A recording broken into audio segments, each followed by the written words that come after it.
ವಂತಹ ವಿಚಾರವನ್ನು ಹೇಳ್ತಾರೆ. ಕ್ಷಮಯಾಧರಿತ್ರಿ ಅನ್ನೋದಕ್ಕೂ ಕೂಡ ಅನೇಕ ನಿದರ್ಶನಗಳು ಸಿಗುತ್ತೆ.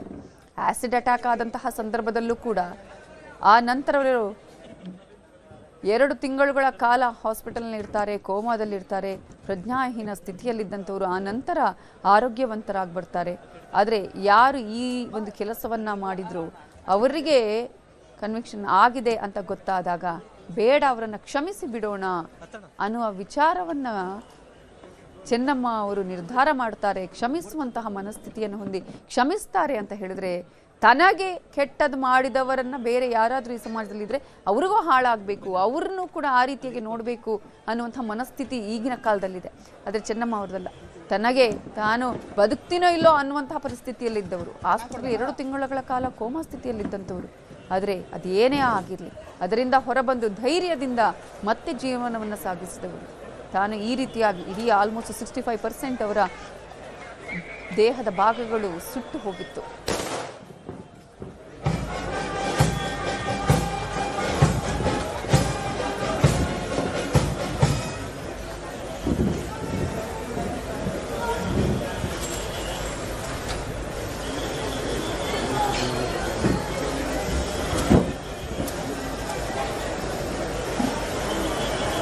ಝೂಮ್ ಮಾಡ್ತೀನಿ ನೋಡು 3 ಜನ.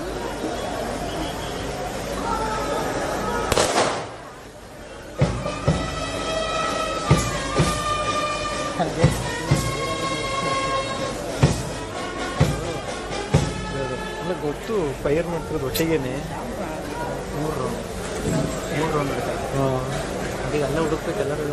ಹೌದಣ್ಣ, ಹಳೆಯಂಗೇನು ಬಿಟ್ಟಿದಾರ.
ಇದು ರೆಂಟ್ ಬಾಡಿ ಆಯ್ತು.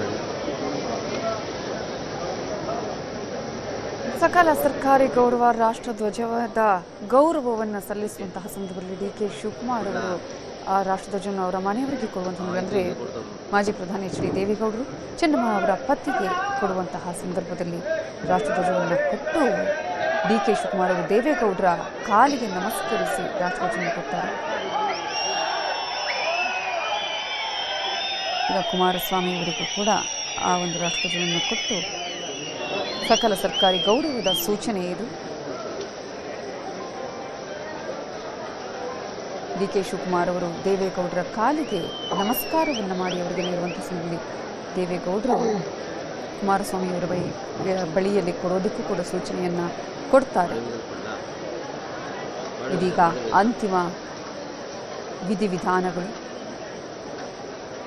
ತನ್ನ 85 ವರ್ಷದಲ್ಲಿ ಇಹಲೋಕವನ್ನು ತ್ಯಜಿಸಿದಂತಹ ಚೆನ್ನಮ್ಮ ಅವರಿಗೆ ಅಂತಿಮ ವಿಧಿವಿಧಾನಗಳನ್ನು ಇದೀಗ ನೆರವೇರಿಸಲಾಗಿದೆ.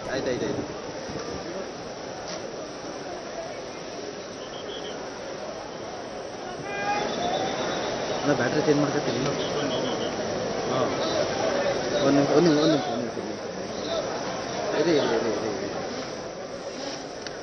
ಈಗಾಗಲೇ ದೇವೇಗೌಡರಿಗೆ ರಾಷ್ಟ್ರಧ್ವಜವನ್ನು ಹಸ್ತಾಂತರ ಮಾಡಿದ್ದಾರೆ. ಸಿಎಂ ಅವರು ರಾಷ್ಟ್ರಧ್ವಜವನ್ನು ಹಸ್ತಾಂತರ ಮಾಡುವಂತಹ ಸಂದರ್ಭದಲ್ಲಿ ಅವರು ದೇವೇಗೌಡರ ಪಾದಗಳಿಗೆ ನಮನವನ್ನು ಸಲ್ಲಿಸಿ ರಾಷ್ಟ್ರಧ್ವಜವನ್ನು ಹಸ್ತಾಂತರ ಮಾಡ್ತಾರೆ. ದೇವೇಗೌಡರ ಕಣ್ಣೀರು ಆಗಲೂ ಕೂಡ ಕಣ್ಣೀರ ಕೋಡಿಯಾಗಿ ಹರಿದಿದ್ದನ್ನು ಕೂಡ ನಾವು ಗಮನಿಸಿದ್ವಿ. ಸಕಲ ಸರ್ಕಾರಿ ಗೌರವ ಸಲ್ಲಿಕೆಯಾಗಿದೆ. ಇನ್ನೇನಿದ್ರು ಕೂಡ ಅಂತಿಮ ವಿಧಿವಿಧಾನಗಳು, ಅವರ ಒಕ್ಕಲಿಗರ ಸಂಪ್ರದಾಯದಂತೆ ವಿಧಿವಿಧಾನಗಳನ್ನು ಈಗ ನೆರವೇರಿಸಲಾಗುತ್ತೆ. 72 ವರ್ಷಗಳ ದಾಂಪತ್ಯ 72 ವರ್ಷಗಳಲ್ಲಿ ಉಸಿರಿಗೆ ಉಸಿರಾಗಿದ್ದವರು, ಹೆಜ್ಜೆಗೆ ಹೆಜ್ಜೆಯಾಗಿದ್ದವರು, ದೇವೇಗೌಡರಿಗೆ ಬೆನ್ನೆಲುಬಾಗಿ, ಮಕ್ಕಳಿಗೆ ತಾಯಿಯಾಗಿ, ಲಕ್ಷಾಂತರ ಜನರಿಗೆ ಮಾತೃ ಸ್ವರೂಪಿಯಾಗಿ, ಹಸಿದವರಿಗೆ ಅನ್ನದಾತೆಯಾಗಿ, ತಪ್ಪು ಮಾಡಿದವರಿಗೂ ಕ್ಷಮೆಯ ಧರಿತ್ರಿಯಾಗಿದ್ದವರು ಚೆನ್ನಮ್ಮವರು. ಯಾರು ಏನೇ ಮಾಡಿದರೂ ನಾವು ಕ್ಷಮಿಸಬೇಕು ಅನ್ನುವಂತಹ ಗುಣ ಅದು ತಾಯಿಗೆ ಮಾತ್ರ ಬರೋದಕ್ಕೆ ಸಾಧ್ಯ. ಅಂತಹ ಮಾತೃ ಹೃದಯಿ ಚೆನ್ನಮ್ಮವರು ತಮ್ಮ ಮನೆಗೆ ಬಂದವರಿಗೆ ಕೇವಲ ಊಟವನ್ನು ಮಾತ್ರ ಕೊಟ್ಟಿದ್ದಲ್ಲ, ಅವರಿಗೆ ಅವರ ಸಮಸ್ಯೆಗಳನ್ನು ಕೇಳಿ ಅವರು ಬರಿಗೈಯಲ್ಲಿ ಹೋಗಬಾರ್ದು ಅಂತ ಅವರಿಗೆ ಕೊಡುಗೆಗಳನ್ನು ಅಥವಾ ಏನಾದರೂ ಕೊಟ್ಟು ಉಡುಗೊರೆಗಳನ್ನು ಕೊಟ್ಟು ಅವರು ಕಳಿಸ್ತಾ ಇದ್ರು. ನಿಮ್ಮೆಲ್ಲರಿಗೆ ನಾನು ಕುಟುಂಬದ ಪರವಾಗಿ ಕೃತಜ್ಞತೆಗಳನ್ನು ಸಲ್ಲಿಸ್ತೇನೆ. ಅದರ ಜೊತೆಗೆ ನಿಮ್ಮೆಲ್ಲರಿಗೆ ಮನವಿ, ಈಗ ಶಾಸ್ತ್ರೋಕ್ತವಾಗಿ ಯಾವೊಂದು ಕೊನೆಯ ಹಂತದ ವಿಧಿವಿಧಾನಗಳನ್ನು ಮಾಡಬೇಕಾಗಿದೆ. ಕುಟುಂಬದ ಸದಸ್ಯರುಗಳು ಆ ಒಂದು ಕಾರ್ಯವನ್ನು ಮಾಡಿದ ನಂತರ ನಿಮ್ಮೆಲ್ಲರಿಗೆ ಶಾಂತ ರೀತಿಯಿಂದ ಇಲ್ಲಿ ಅವರ ದರ್ಶನ ಪಡೆಯಲಿಕ್ಕೆ ಅವಕಾಶ ಕೊಟ್ಟಿದ್ದೀವಿ. ಅದರ ಜೊತೆಗೆ ಇವತ್ತು ಸರ್ಕಾರದ ವತಿಯಿಂದ ಕರ್ನಾಟಕ ರಾಜ್ಯ ಸರ್ಕಾರದ ಎಲ್ಲ ರೀತಿಯ